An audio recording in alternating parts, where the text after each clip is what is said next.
नमस्कार दोस्तों, डेट है आज की 31 मई 2021 और स्वागत है आपका एडिटोरियल डिस्कशन में। 3 इश्यूज़ आज हम डिस्कस करेंगे। सबसे पहले इंडियन एक्सप्रेस का आर्टिकल डिस्कस करेंगे।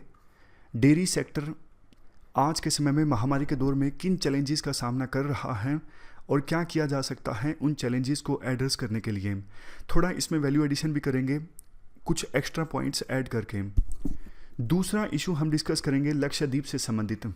आपके मन में आया होगा, ऑलरेडी हम काफ़ी डिस्कस कर चुके हैं लक्षद्वीप के बारे में। हाँ, दो आर्टिकल्स तो हम डिस्कस कर चुके हैं लक्षद्वीप से संबंधित, लेकिन इस आर्टिकल में एक नया एस्पेक्ट है, Maldives model versus Lakshadweep model. तो सिर्फ इसी मॉडल से संबंधित एक्स्ट्रा पॉइंट्स जो हैं हम वो उठाएंगे जो आंसर्स में इस्तेमाल किए जा सकते हैं।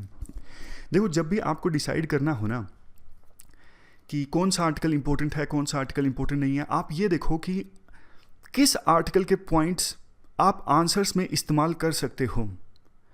यूपीएससी के पुराने पेपर साथ में रख के ये थोड़ा अंदाज़ा लगाया जा सकता है क्या यूपीएससी इस प्रकार के क्वेश्चन पूछती है। जैसे पॉलिटिकल इश्यूज़ वाले आर्टिकल हम नहीं डिस्कस करते, कभी भी नहीं डिस्कस करते। क्यों? यूपीएससी पूछती ही नहीं है। आप उठा के देख लो कितने पुराने सालों के पेपर, यूपीएससी पॉलिटिक्स से संबंधित क्वेश्चंस नहीं पूछती हैं, इसलिए हम वो जो आर्टिकल्स हैं डिस्कस भी नहीं करते हैं। और कोविड के आर्टिकल्स इतने ज़्यादा आते हैं, डेली दो तीन तो आते ही हैं। अब आप बताओ, 250 नंबर का पेपर है, कोविड से संबंधित ज़्यादा से ज़्यादा कितने क्वेश्चंस आ जाएंगे? 2 मैक्सिमम 3 आएंगे, और वो भी ढंग के आएंगे। मतलब ऐसा नहीं कि कुछ भी पूछ लिया। तो डेली अगर 2-3 आर्टिकल हम कोविड के ही डिस्कस करें तो आप बताइए क्या ये वर्थ है? बिल्कुल भी वर्थ नहीं है। इतने में तो हम पूरा सिलेबस कवर कर लेंगे, थोड़ा, मतलब नई डायमेंशन हम कवर कर लेंगे सिलेबस के टॉपिक से संबंधित।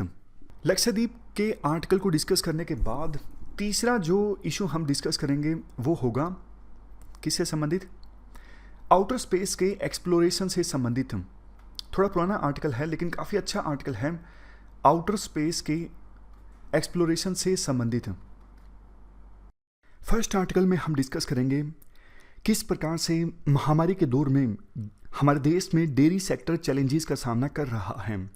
आप इस आर्टिकल को जीएस पेपर 3 के food processing industries and related industries से लिंक कर सकते हो। इससे पहले कि हम आज का आर्टिकल डिस्कस करें, कुछ इंपॉर्टेंट फैक्ट्स या फिर यूं कहें सिग्निफिकेंस जो है इंडिया में मिल्क प्रोडक्शन की, वो हम डिस्कस कर लेते हैं। देखो, पूरे वर्ल्ड में इंडिया में सबसे ज़्यादा मिल्क प्रोड्यूस होता है। अगर आप कंपेयर करें, एक तरफ आप रखिए राइस और वीट को और दूसरी तरफ आप रखिए मिल्क को। हमारे देश में जो राइस एंड वीट प्रोड्यूस होता है ना, उसकी कंबाइंड वैल्यू कम है जितना मिल्क हमारे देश में प्रोड्यूस होता है उससे। तो मिल्क आप कह सकते हो हमारे देश में प्रोड्यूस होने वाली सबसे बड़ी एग्री प्रोड्यूस है। ये स्मॉल फार्मर्स, मार्जिनल फार्मर्स या फिर लैंडलेस फार्मर्स का एक इम्पोर्टेंट सोर्स ऑफ इनकम है। और देखो, खास बात ये है, वो फार्मर्स, वो लोग जो डेयरी सेक्टर से इनकम कमाते हैं, दूध बेच के इनकम कमाते हैं, उसमें से महिलाओं की संख्या 70% है। डेयरी सेक्टर रूरल इकोनॉमी में बहुत ज़्यादा कंट्रीब्यूट करता है। अगर हम बात करें रूरल हाउस होल्ड्स में से, देखो 75% हाउस होल्ड्स ऐसे हैं, रूरल हाउस होल्ड्स की हम बात कर रहे हैं, ग्रामीण इलाकों में जो लोग रहते हैं। तो ग्रामीण इलाकों में जो लोग रहते हैं उसमें से 75% हाउस होल्ड्स ऐसे हैं जिनके पास एवरेज तौर पर 2 से 4 एनिमल्स हैं। वैसे देखो, फार्मिंग तो सीजनल है, 2 फसल होती हैं साल में, कहीं कहीं 3 भी होती हैं बीच में। जैद की जो क्रॉप है, आपने प्रीलिम में पढ़ा भी होगा।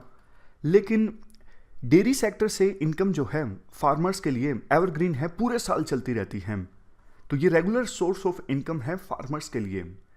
ये हमने कुछ इंपॉर्टेंट फैक्ट्स की बात की हमारे देश में मिल्क प्रोडक्शन से संबंधित। इसके बाद अब हम बात करते हैं कि महामारी के दौर में डेयरी सेक्टर के चैलेंजेस क्या क्या हैं। देखो, डेयरी सेक्टर एक ऐसा सेक्टर है जो कि डायरेक्टली कंज्यूमर के इनकम लेवल से जुड़ा हुआ है। मैं आपको एग्जाम्पल की सहायता से बताता हूँ।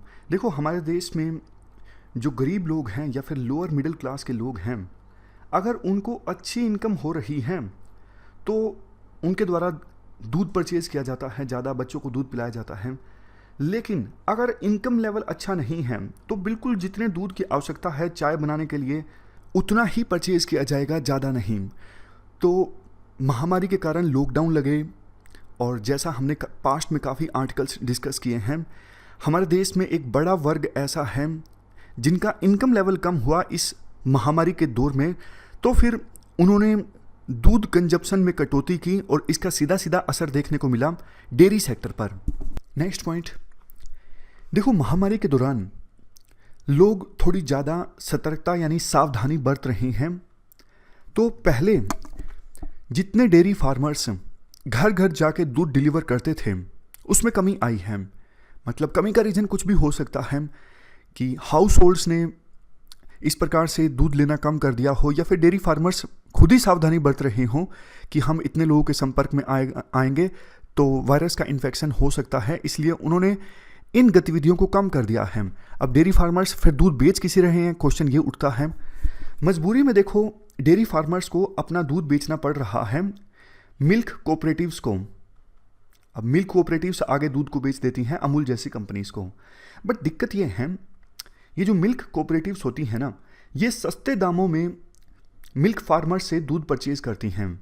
तो ये भी एक रीज़न है कि मिल्क फार्मर्स को नुकसान उठाना पड़ रहा है। नेक्स्ट पॉइंट, देखो वैसे तो लॉकडाउन लगा तब एसेंशियल एक्टिविटीज़ के लिए सरकार ने कभी भी दुकानें बंद करने का आदेश नहीं दिया, लेकिन फिर भी कहीं कहीं पर इस प्रकार के ऑर्डर्स हैं कि दुकानें लिमिटेड समय के लिए ओपन रहेंगी। तो डेयरी प्रोडक्ट्स है ना, जैसे बटर, इन प्रोडक्ट्स की कंजम्पशन में भी कमी आई है। अब सीधा सीधा प्रोडक्ट्स को परचेज अगर कंज्यूमर्स कम कर रहे हैं तो मिल्क की डिमांड भी तो कम होगी ना। तो ये कुछ चैलेंजेस हैं जिनका सामना डेयरी सेक्टर को अभी फ़िलहाल करना पड़ रहा है। अब इसके बाद हम डेयरी सेक्टर से जुड़े कुछ दूसरे इश्यूज़ की बात करते हैं। मतलब इनका महामारी से फ़िलहाल कोई लेना देना नहीं है, लेकिन ये भी डेयरी सेक्टर के चैलेंजेस हैं। सबसे पहला है इनविजिबल लेबर। देखो जब हम कॉस्ट की बात करते हैं ना कि मिल्क प्रोडक्शन में कितनी कॉस्ट आती है, इनपुट्स पर क्या क्या खर्चा आता है, तो एक चीज़ जनरली इग्नोर कर दी जाती है, वो है फैमिली लेबर। और फैमिली लेबर में से भी सबसे important female labour. Dairy farmers के घर में जो महिलाएं होती हैं वो किस प्रकार से मिल्क प्रोडक्शन में अपनी लेबर प्रोवाइड करती है, उसे काउंट नहीं किया जाता। इसके बाद नेक्स्ट है informal sector of dairy sector. देखो अगर शुगर केन की बात करें, वीट की बात करें, राइस की बात करें, इन फसलों के जो किसान हैं ना रिलेटिवली ज़्यादा संगठित हैं, ऑर्गेनाइज्ड हैं। काफ़ी बार आपने देखा होगा जो वीट फार्मर्स हैं वो MRP यानी मिनिमम सपोर्ट, MSP यानी मिनिमम सपोर्ट प्राइस इंक्रीज़ करने के लिए सरकार पर दबाव बनाते हैं, लेकिन मिल्क प्रोडक्शन सेक्टर में किसान इस प्रकार से ऑर्गेनाइज्ड नहीं है सरकार पर दबाव डालने के लिए। उतना मतलब संगठित नहीं है, इस वजह से उनका पॉलिटिकल क्लाउड कम है। इस वजह से सरकार ने स्कीम्स तो काफ़ी चलाई हैं, बट वो स्कीम्स डेयरी फार्मर्स के इनकम लेवल को अपलिफ्ट करने में इतनी ज़्यादा कामयाब होती दिखाई नहीं दे रही हैं। लास्ट में हम डिस्कस करेंगे सरकार ने कौन सी स्कीम्स चलाई हैं। नेक्स्ट है लैक ऑफ रीनमरेटिव प्राइसिंग। देखो वैसे तो शुरुआत में हमने डिस्कस किया था वीट और राइस जितना प्रोड्यूस होता है उसकी वैल्यू कम ही है, मिल्क जितना प्रोड्यूस होता है उसकी वैल्यू सेम, लेकिन मिल्क के लिए मिनिमम सपोर्ट प्राइस जैसी कोई व्यवस्था नहीं है। समय समय पर काफ़ी सारे सर्वे होते हैं कि वीट प्रोड्यूस करने में किसान को कितना खर्चा आता है, राइस प्रोड्यूस करने में कितना खर्चा आता है, बट ये सब सर्वेस मिल्क को कवर नहीं करते। तो इतना प्रॉपर डेटा भी नहीं है कि मिल्क प्रोड्यूस करने में एक डेयरी फार्मर को कितना खर्चा आता है। और देखो एक खास बात, अभी भी जो डेयरी फार्मर्स है ना उनका भरोसा इंडिविजुअल हाउस होल्ड्स को डायरेक्ट मिल्क बेचने में ज़्यादा है। मतलब कोई डेयरी है वो इंडिविजुअल हाउस होल्ड को डायरेक्टली मिल्क बेचना चाहते हैं, कोऑपरेटिव को नहीं बेचना चाहते, जबकि उल्टा होना चाहिए। इकोनॉमी ऑफ द स्केल अगर होता है तो फिर किसानों को ज़्यादा इनकम मिलनी चाहिए ना, लेकिन यहाँ पे उल्टा है। अगर किसान कोऑपरेटिव को मिल्क बेचते हैं तो कम पैसे मिलते हैं, डायरेक्टली किसी हाउस होल्ड को मिल्क बेचते हैं तो ज़्यादा पैसे मिलते हैं। तो इसलिए इकोनॉमी ऑफ स्केल का फ़ायदा किसानों को नहीं मिल पा रहा है। इसके बाद गवर्नमेंट इनिशिएटिव्स की हम बात कर लेते हैं। गवर्नमेंट इनिशिएटिव्स देखो, आप ज़रूर लिखिए जब भी किसी आंसर में आप प्रॉब्लम्स के बारे में लिखते हो ना, तो ये तो आप ज़रूर लिखिए सरकार क्या कर रही है। बेशक क्वेश्चन में डायरेक्टली पूछा है या फिर नहीं पूछा है, थोड़ा सा आप लिख सकते हो, मतलब यूँ नहीं कि आधा आंसर गवर्नमेंट इनिशिएटिव से भर दिया अगर नहीं भी पूछा है, लेकिन 2-3 लाइनों में कोमा का यूज़ करके, जैसे अलग अलग ऐसा लिखने के बजाय कोमा डाल के लिख दो, Rashtriya Gokul mission, national bovine genetic centre, quality mark, national Kamdhenu breeding centres, e पशु हाट पोर्टल। तो ये इन सभी इनिशिएटिव्स पर आप एक बार नज़र डाल लीजिएगा, समझ गए। तो जब भी प्रॉब्लम्स के बारे में लिखो तो ये ज़रूर लिखो सरकार क्या कर रही है। अब वे फॉरवर्ड की बात कर लेते हैं। सबसे पहला सजेशन तो ये है कि सरकार को और ज़्यादा कोशिश करनी चाहिए हमारे देश में जो दूध देने वाले एनिमल्स हैं उनकी प्रोडक्टिविटी इंक्रीज़ करने के लिए। कैसे की जा सकती है? बेटर हेल्थ केयर प्रोवाइड करके। हाँ, शुरू में हमने ये डिस्कस किया था कि महामारी के दौरान डेयरी फार्मर्स किन चैलेंजेस का सामना कर रहे हैं, उसमें एक पॉइंट ये भी ऐड कीजिएगा, महामारी के दौर में जो वेटनरी सर्विसेज हैं वो भी प्रभावित हुई हैं। मतलब वेटनरी डॉक्टर्स जो हैं वो अपनी सर्विसेज फुल स्केल पे प्रोवाइड नहीं कर रहे हैं, इस वजह से भी डेयरी फार्मर्स को दिक्कतों का सामना करना पड़ रहा है। तो सरकार कैसे प्रोडक्टिविटी इंक्रीज़ कर सकती है? अच्छी वेटनरी सर्विसेज प्रोवाइड करके। आर्टिफिशियल इंसेमिनेशन में क्या होता है, स्पर्म को डायरेक्टली इंजेक्ट किया जाता है फीमेल के यूट्रस में। बेहतर ब्रीड इंश्योर करने के लिए आर्टिफिशियल इंसेमिनेशन का सहारा काफ़ी बार लिया जाता है, डेयरी फार्मर्स को और ज़्यादा एजुकेट करके। इसके बाद नेक्स्ट सजेशन है augmenting production, processing and marketing infrastructure. देखो, बेशक हमारे देश में मिल्क सबसे ज़्यादा प्रोड्यूस होता है पूरे वर्ल्ड में, लेकिन मिल्क हम एक्सपोर्ट काफ़ी कम करते हैं। इवन डेयरी प्रोडक्ट्स का एक्सपोर्ट भी हमारे देश में काफ़ी कम होता है। इसके रीजंस भी हैं। पहला रीज़न, काफ़ी बार देखो हमारे देश में जो मिल्क प्रोड्यूस होता है ना, वो इंटरनेशनल क्वालिटी के स्टैंडर्ड्स पर खरा नहीं उतरता। तो इस पर ध्यान देने की आवश्यकता है सरकार को कि हमारे देश में जो मिल्क प्रोड्यूस होता है वो इंटरनेशनल स्टैंडर्ड्स के हिसाब से प्रोड्यूस हो, ताकि दूसरे देश उस मिल्क को प्रोक्योर करने में, इंपोर्ट करने में आनाकानी ना करें। दूसरी चीज़, हमारे देश में देखो मिल्क प्रोसेसिंग इंडस्ट्रीज़ की कमी है मिल्क प्रोडक्ट्स बनाने के लिए, और इसके लिए देखो ज़्यादा इंफ्रास्ट्रक्चर की भी आवश्यकता होती है। रूरल एरियाज़ में अभी भी आपको पता है बिजली की दिक्कत रहती है, दूसरा इंफ्रास्ट्रक्चर तो आप छोड़ ही दीजिए। तो सरकार को इन चैलेंजेस पर ध्यान देने की आवश्यकता है, ताकि हमारे देश में मिल्क इंडस्ट्री को ऐसा बनाया जा सके कि ना सिर्फ मिल्क का कंजम्पशन और डेयरी प्रोडक्ट्स का कंजम्पशन देश में हो, बल्कि दूसरे देशों में भी इंडिया के मिल्क प्रोडक्ट्स का कंजम्पशन हो। लास्ट में कंक्लूजन में कहा जा सकता है, डेयरी सेक्टर जो है ये देखो एक बहुत ही ज़्यादा वल्नरेबल सेक्टर है। हमने ये महसूस भी किया महामारी के दौर में, बट इतने ज़्यादा लोगों को इनकम प्रोवाइड करता है ये डेयरी सेक्टर, इसलिए इस सेक्टर की ग्रोथ के लिए सरकार को एक होलिस्टिक फ्रेमवर्क बनाने की आवश्यकता है। तो ये हमने पूरा इशू डिस्कस किया डेयरी सेक्टर से संबंधित। चलते हैं आगे। नेक्स्ट आर्टिकल लक्षद्वीप से संबंधित है।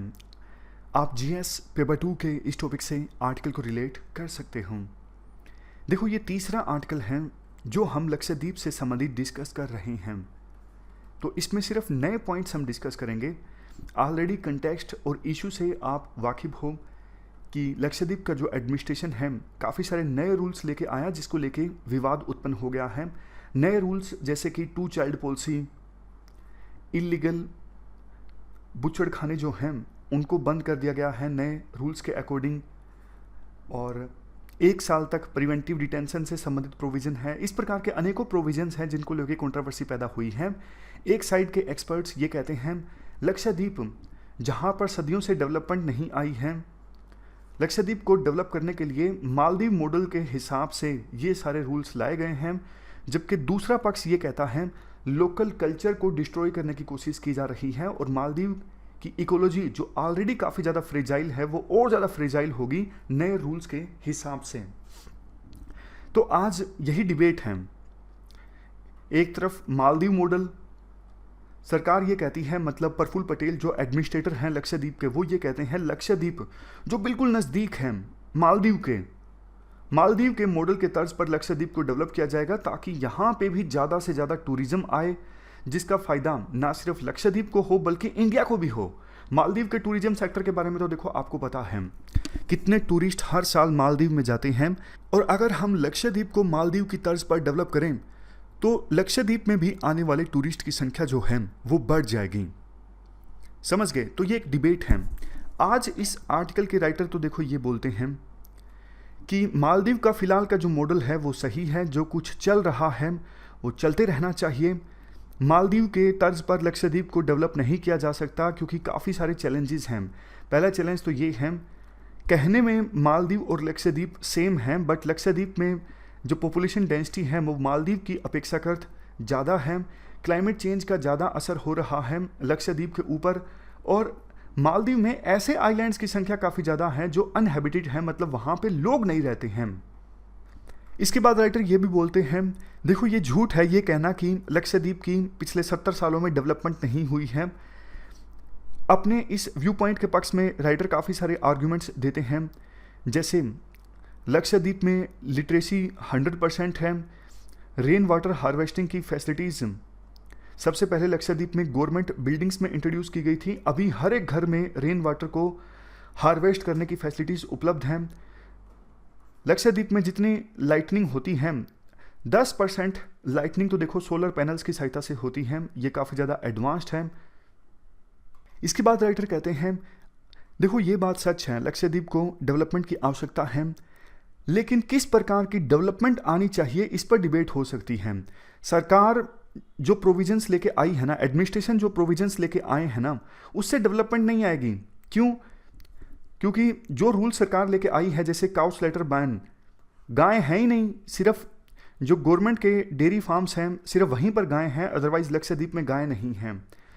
सरकार रूल लेके आई है, जिनके 2 से अधिक बच्चे हैं वो पंचायत इलेक्शंस नहीं लड़ सकते। राइटर कहते हैं ऑलरेडी लक्षद्वीप की जो फर्टिलिटी रेट है वो 1.4 है, तो पॉपुलेशन कंट्रोल का सवाल ही नहीं उठता जब फर्टिलिटी रेट 1.4 है। एक बात जो हर आर्टिकल में आती है कि किसी को भी 1 साल तक प्रिवेंटिव डिटेंशन की जा सकती है। राइटर कहते हैं कि यहाँ पे क्राइम ही नहीं है, तो फिर इस प्रकार के इतने स्ट्रिक्ट प्रोविजन लाने की आवश्यकता क्या है। देखो ये डिबेट है। पिछले आर्टिकल में राइटर ने कहा था कि इस प्रकार का प्रोविजन जब केरला में है और जगहों पे है वहाँ पे कोई दिक्कत नहीं है, तो लक्षद्वीप में क्या दिक्कत है। बट आज के आर्टिकल में राइटर कहते हैं दिक्कत है। अगर सरकार को डेवलपमेंट लानी ही है तो सरकार एम्प्लॉयमेंट अपॉर्चुनिटीज़ को इंक्रीज़ करें। लक्षद्वीप में इन्वायरमेंट फ्रेंडली मैनेजमेंट होनी चाहिए, फिशरीज़ की, sanitation, waste disposal, access to drinking water, इन सब चीज़ों की व्यवस्था ठीक से करे सरकार। अब लक्षद्वीप में लिटरेसी 100% है, यूथ जो हैं उन्होंने मॉडर्न एजुकेशन हासिल की है, तो वो अपनी एजुकेशन के हिसाब से अपॉर्चुनिटीज़ चाहते हैं लक्षद्वीप में। वो ट्रेडिशनल काम जैसे फिशरीज़, इन कामों में नहीं लगना चाहते। तो इनको ध्यान में रखते हुए सरकार को डेवलपमेंट लानी चाहिए, ये इंश्योर करते हुए कि लक्षद्वीप की जो डेवलपमेंट हो सस्टेनेबल हो। अब बहुत सारे तो एक्सपर्ट्स ऐसे भी हैं जिन्होंने डर व्यक्त किया है कि आने वाले 20 सालों में क्लाइमेट चेंज का बहुत ही बुरा असर होने वाला है लक्षद्वीप पर। तो ये कुछ पॉइंट्स जैसे Maldives model versus Lakshadweep model, उनसे संबंधित हमने डिस्कस किए। चलते हैं आगे। आप जनरल स्टडी पेपर 3 के इस टॉपिक से आर्टिकल को रिलेट कर सकते हो। शुरुआत में आर्टिकल में कहा जाता है, देखो एक समय ऐसा था कोल्ड वॉर के दौरान जब यूएसए और यूएसएसआर के बीच आउटर स्पेस को एक्सप्लोर करने के लिए रेस देखने को मिली थी। यूएसएसआर ने उस समय जहां एक तरफ स्पुतनिक को लॉन्च किया, यूएसए ने अपोलो 11 को लॉन्च किया। इंडिया की बात करें, इंडिया ने भी पिछले कुछ सालों में आउटर स्पेस को एक्सप्लोर करने की दिशा में महारत हासिल की है। हमने चंद्रयान को लॉन्च किया, मंगलयान को लॉन्च किया, ये हमारे लिए नेशनल प्राइड है। बट देखो पहले जितना इंटरेस्ट विभिन्न एक्सपर्ट्स के द्वारा आउटर स्पेस में लिया जाता था, वो इंटरेस्ट पहले के अपेक्षा कर थोड़ा कम हुआ है। आज साइबर स्पेस पे फोकस ज़्यादा है। साइबर स्पेस में नई नई टेक्नोलॉजीज इमर्ज होकर आई है, जैसे बिग डेटा, आर्टिफिशियल इंटेलिजेंस। अगर देखो हम इसके बाद बात करें आउटर स्पेस में हाल फिलहाल में कौन सी रिसेंट एक्टिविटीज़ हुई हैं, कहा जाता है आर्टिकल में, इवन कोविड-19 की महामारी के बावजूद विभिन्न देशों की स्पेस एजेंसीज ने जो वेरियस मिशंस प्लान किए थे, उन मिशंस को लॉन्च किया गया तय समय सीमा के अनुसार। जैसे चाइना और यूएसए ने मार्स मिशन को लॉन्च किया, यूएई का मार्स ऑर्बिटर मिशन, चाइना ने अपने बैडू सैटेलाइट नेविगेशनल सिस्टम को कंप्लीट कर लिया। यूएसए का स्पेस कमांड स्टेटमेंट कहता है कि रशिया ने हाल ही में space based anti satellite weapon को टेस्ट किया। मतलब महामारी के बावजूद बहुत सारी एक्टिविटीज़ हुई आउटर स्पेस में। इसके बाद आर्टिकल में स्पेस इंडस्ट्री की ग्रोथ की बात की जाती है। पिछले कुछ सालों में स्पेस इंडस्ट्री बहुत तेजी से ग्रो हुई है। आज देखो, लो अर्थ ऑर्बिट में पहुंचना बहुत ज़्यादा सस्ता हो गया है। पहले लो अर्थ ऑर्बिट में सैटेलाइट को लॉन्च करने के लिए नासा कितने रुपए चार्ज करता था? 54,500 पर किलोग्राम। लेकिन अब स्पेस एक्स एडवर्टाइज कर रही है कि अगर आपको सैटेलाइट लॉन्च करना है लो अर्थ ऑर्बिट में, तो हम 1 किलोग्राम के लिए $2,720 चार्ज करेंगे। तो सोच के देखिए कितना सस्ता हो गया है आज के समय में सैटेलाइट को लॉन्च करना लो अर्थ ऑर्बिट में। और आने वाले 10 सालों में और भी सस्ता हो जाएगा। हो सकता है 2030 में 1 किलोग्राम के हिसाब से $100 लगे लो अर्थ ऑर्बिट में सैटेलाइट को लॉन्च करने के लिए। ह्यूमन स्पेस ट्रैवल की पॉसिबिलिटीज़ को बहुत ही ज़्यादा तेज़ी से एक्सप्लोर किया जा रहा है वेरियस कंट्रीज़ की स्पेस एजेंसीज के द्वारा और इवन प्राइवेट कंपनीज के द्वारा। For example space x. Bank of America की एक रिपोर्ट कहती है आज स्पेस मार्केट $350 बिलियन की है और 2050 तक स्पेस मार्केट $2.7 ट्रिलियन की हो जाएगी। देखो, जैसा रास्ता सॉफ्टवेयर इंडस्ट्री के द्वारा चूज किया गया था, वैसा ही रास्ता स्पेस इंडस्ट्रीज के द्वारा भी चूज किया जा सकता है। मैं आपको एग्जांपल देता हूं। एप्पल ने अलाउ किया कि जो प्राइवेट डेवलपर्स हैं वो अपनी अपनी एप्लीकेशन लॉन्च कर सकते हैं एप्पल के प्लेटफॉर्म पे। उसके बाद गूगल ने भी अपना गूगल प्ले स्टोर लॉन्च कर दिया। इस गूगल प्ले स्टोर पे आप भी अपनी एप्लीकेशन लॉन्च कर सकते हो। तो यही मॉडल स्पेस इंडस्ट्री में भी फॉलो किया जा सकता है। आप एग्जांपल देखिए, स्पेस एक्स का एक प्रोजेक्ट है स्टारलिंक। इस प्रोजेक्ट में 10,000 के आसपास छोटे छोटे सैटेलाइट्स लॉन्च किए जाएंगे लो अर्थ ऑर्बिट में। तो ये 10,000 सैटेलाइट्स का जो ग्रुप होगा, कॉन्स्टेलेशन होगा लो अर्थ ऑर्बिट में, ये पूरे वर्ल्ड में इंटरनेट सर्विसेज प्रोवाइड करेगा। तो इस प्रोजेक्ट की सहायता से डिजिटल डिवाइड जो है बहुत ज़्यादा कम होगा। सभी लोग डिस्टेंस एजुकेशन प्राप्त कर सकेंगे, टेलीमेडिसिन जैसी सर्विसेज का लाभ उठा सकेंगे। इसी प्रकार का प्रोजेक्ट अमेजोन का भी है। प्रोजेक्ट का नाम है प्रोजेक्ट कूपियर। अब इस प्रोजेक्ट को अप्रूवल मिल गया है यूएस फेडरल कम्युनिकेशन कमीशन से। अमेजोन के इस प्रोजेक्ट कूपियर में 3,000 माइक्रो सैटेलाइट्स लॉन्च किए जाएंगे। बाद में इनकी संख्या इंक्रीज भी हो सकती है। इसके अलावा देखो, दूसरी कंपनीज जैसे प्लैनेट, स्पायर ग्लोबल, आईसी, ये ऑर्बिटल वेंटेज पॉइंट्स का इस्तेमाल कर रही हैं डेटा को कलेक्ट करने के लिए, डेटा को एनालाइज करने के लिए, ताकि बेहतर वेदर फोरकास्टिंग हो सके, global logistics, crop harvesting, disaster response, इन सब चीज़ों में फर्दर इंप्रूवमेंट लाई जा सके। देखो, स्पेस जो है हाईटेक मैन्युफैक्चरिंग जायंट्स के लिए भी काफ़ी ज़्यादा अट्रैक्टिव है। जैसे अमेजोन, कल को और भी बड़ी बड़ी companies for example Google, Facebook, ये भी स्पेस में और ज़्यादा पॉसिबिलिटीज़ को एक्सप्लोर कर सकती हैं।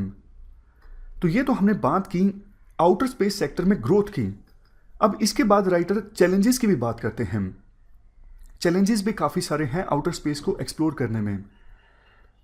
देखो, आउटर स्पेस अभी फ़िलहाल डेमोक्रेटाइज है। मतलब ऐसा कुछ नहीं है कि एक ही देश आउटर स्पेस का इस्तेमाल कर सकता है। जिस भी स्टेट के पास टेक्नोलॉजी है वो सैटेलाइट लॉन्च कर सकता है आउटर स्पेस में। बट धीरे धीरे आउटर स्पेस जो है वो बहुत ज़्यादा क्राउडेड होता जा रहा है। तो ऑलरेडी जो मल्टीलेटरल फ्रेमवर्क है आउटर स्पेस की गवर्नेंस के लिए वो पुराना हो गया है। देखो, 1960s में और 1970s में स्पेस से संबंधित लॉ बने थे। फॉर एग्जांपल 1967 की ट्रीटी है आउटर स्पेस ट्रीटी। इस ट्रीटी में पहली बार माना गया अर्थ पे तो देखो विभिन्न देशों ने बाउंड्रीज खींच ली। ये मेरी बाउंड्री, ये आपकी बाउंड्री, ये मेरा एरिया, ये तेरा एरिया। कम से कम आउटर स्पेस में बाउंड्रीज ना खींची जाएं, पूरी मानवता की भलाई के लिए आउटर स्पेस का इस्तेमाल किया जाए, ऐसा माना गया था 1967 की ट्रीटी में, आउटर स्पेस ट्रीटी 1967। इसके अलावा और भी स्पेस लॉज या फिर कन्वेंशंस आए, जैसे rescue agreement, space liability convention, space registration convention, आप इन्हें एक्सपेंशन कह सकते हो आउटर स्पेस ट्रीटी का। उसके बाद 1979 में एक और ट्रीटी आई, मून ट्रीटी। हालांकि जो मेजर स्पेस फेयरिंग नेशंस हैं, मतलब जिनके पास जो बड़ी स्पेस पावर्स हैं, उनके द्वारा इस ट्रीटी को रेटिफाई नहीं किया गया। अगर देखो बड़ी स्पेस पावर्स ही रेटिफाई नहीं करेंगी ट्रीटी को, तो फिर वो ट्रीटी थोड़ी सी इररिलेवेंट हो जाती है, मतलब सिग्निफिकेंस ज़्यादा नहीं रहती उस ट्रीटी की। इवन देखो जो स्पेस लॉज हैं फिलहाल, उनमें कोई डिस्प्यूट सेटलमेंट मैकेनिज्म भी नहीं है। मान लीजिए रशिया यूएसए की स्पेस एसेट्स को नुकसान पहुंचाने की कोशिश करता है, तो डिस्प्यूट को कैसे सोल्व किया जाएगा? और मान लीजिए ऐसा हो जाता है गलती से रशिया की सैटेलाइट का जो कचरा है वो यूएसए की सैटेलाइट से टकरा जाए और यूएसए की सैटेलाइट को इससे नुकसान पहुंचे, तो क्या रशिया इसका हर्जाना देगा? मतलब इस प्रकार की बहुत सारी ऐसी चीज़ें हैं जिनको एड्रेस करने के लिए डिस्प्यूट सेटलमेंट मैकेनिज्म नहीं है। और जैसा हमने शुरुआत में डिस्कस किया, ऑर्बिट जो है उनमें कंजेशन बढ़ता जा रहा है। दूसरा चैलेंज देखो ये है, अभी जो लीगल फ्रेमवर्क है ना वो स्टेट सेंट्रिक है, क्योंकि पहले स्पेस सेक्टर में प्राइवेट कंपनीज तो हुआ नहीं करती थी, लेकिन अब तो बहुत सारी प्राइवेट कंपनीज सामने आने लगी हैं। जैसे स्पेस एक्स का एग्जाम्पल ले लीजिए, अमेजोन का एग्जाम्पल ले लीजिए। इंडिया में भी हाल ही में एक एंटिटी का निर्माण किया गया, इन स्पेस। ये स्पेस सेक्टर में प्राइवेट एक्टिविटीज़ को प्रमोट करने के लिए है। तो जो लीगल फ्रेमवर्क है वो ऐसा होना चाहिए जिसके अंदर नॉन स्टेट एक्टर्स भी आएँ, ये प्राइवेट कंपनीज भी आएँ। नेक्स्ट चैलेंज, नासा का ये कहना है एक एस्ट्रॉयड है जिसका नेम है 16 साइकी। ये हैवी मेटल्स में बहुत ज़्यादा रिच हैं, और जो हैवी मेटल्स हैं इस एस्ट्रॉयड में उनकी कीमत है 10,000 क्वाड्रिलियन। क्वाड्रिलियन मतलब 10⁻15। इतनी वैल्यू के हैवी मेटल्स हैं इस एस्ट्रॉयड में, और नासा कोशिश कर रहा है कि कैसे ना कैसे करके उन मेटल्स को एक्सप्लोइट किया जाए, एक्सेस हासिल की जाए। अब आर्टिकल में कहा जाता है, देखो शुरुआत में तो 1967 की ट्रीटी में ये डिसाइड किया गया था ना कि आउटर स्पेस में जो भी रिसोर्सेज हैं उन पर एक देश का कब्जा नहीं होगा, कोई भी एक देश उन रिसोर्सेज को एक्सप्लोइट नहीं करेगा, वो सभी पूरी मानवता के लिए हैं। बट नासा अगर ऐसा करती है, 16 साइकी एस्ट्रॉयड के रिसोर्सेज को अगर एक्सप्लोइट किया जाता है, तो ये 1967 की ट्रीटी के स्पिरिट के अगेंस्ट होगा। इसके बाद है नेक्स्ट चैलेंज। देखो आउटर स्पेस का इस्तेमाल आज के समय में विभिन्न स्पेस पावर्स के द्वारा किया जा रहा है अपनी मिलिट्री कैपेबिलिटीज़ को इन्हेंस करने के लिए, दोनों तरह से।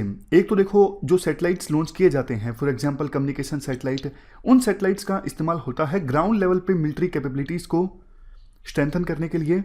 दूसरा, आउटर स्पेस में भी मिलिट्री एक्टिविटीज़ हो रही हैं। जैसे इंडिया का ही एग्जांपल ले लीजिए, इंडिया ने कुछ महीनों पहले एंटी सैटेलाइट वेपन का सफलतापूर्वक टेस्ट किया था। और भी एग्जांपल्स आप ले सकते हो। जैसे देखो अब मान लीजिए ये स्पेस एक्स कंपनी है, ये यूएसए की कंपनी है, इनका प्रोजेक्ट तो है ये स्टारलिंक, जिसमें ये बहुत सारे सैटेलाइट्स लॉन्च करेंगे और पूरे वर्ल्ड में इंटरनेट सर्विस प्रोवाइड करेंगे। बट कल को मान लीजिए यूएसए की चाइना के साथ लड़ाई हो जाती है, किसी दूसरे देश के साथ लड़ाई हो जाती है, यूएसए तो बोलेगा ना स्पेस एक्स को कि आप डेटा दीजिए ताकि हम पता लगा सकें दूसरे देश की मिलिट्री एक्टिविटीज़ के बारे में। तो ये स्पेस एक्स कंपनी तो यूएसए का ही साथ देगी ना। तो कहने का मतलब ये है आउटर स्पेस में जो ये मिलिट्री एक्टिविटीज़ हो रही हैं, अगर ये आने वाले समय में और ज़्यादा बढ़ती हैं तो ये आउटर स्पेस के पीसफुल यूज़ के अगेंस्ट होगा। तो इसके लिए कोई ट्रीटी होनी चाहिए।